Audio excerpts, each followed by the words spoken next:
have less gold in your shovels. But awesome.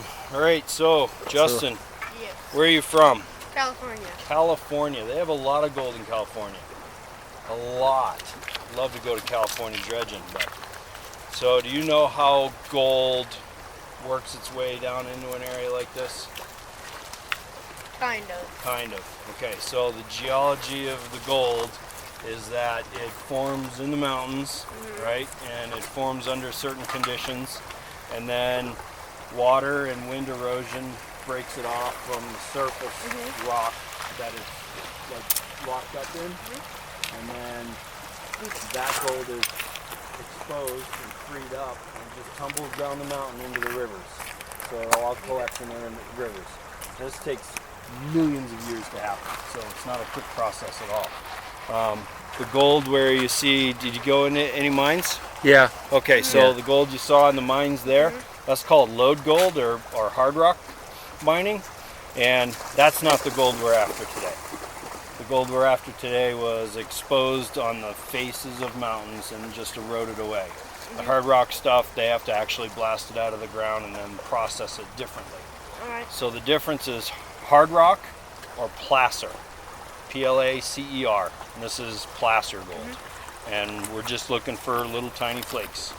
And the more flakes you get, the more gold you get. I mean, obviously, so it's a volume thing. The more material you can process, the more gold you're going to get.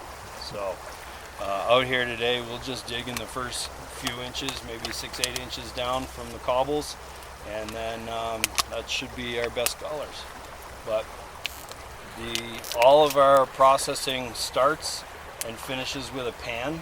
Okay, so you got to learn how to pan first, and then once we figured out that you know how to concentrate in your pan and then separate the gold out in your pan. I've been gold panning before in like 4th grade, but I kind of remember it, but I also don't. So I have to like learn techniques Yep, over again. that's cool. And there's as many techniques as there are prospectors. So I'll show you some techniques today, and someone else will show you a different way that might work better for you. You know, it comes down to how big your hands are, how strong you are, and being able to manipulate your pan around with a full load of gravel and water. Okay.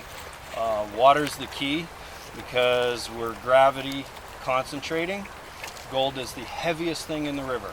There's nothing else out here heavier than gold. Okay, closest things to it are like mercury and lead.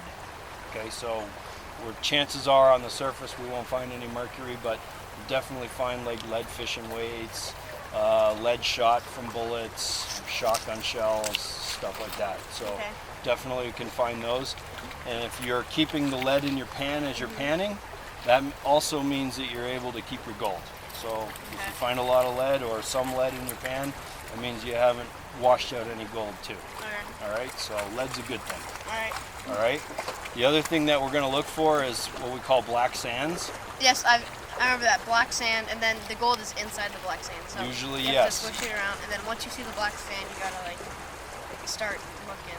Perfect, good. So the black sands are the second heaviest thing in the river. And where we find high concentrations of black sands, we're gonna, chances are, find the potential for more gold.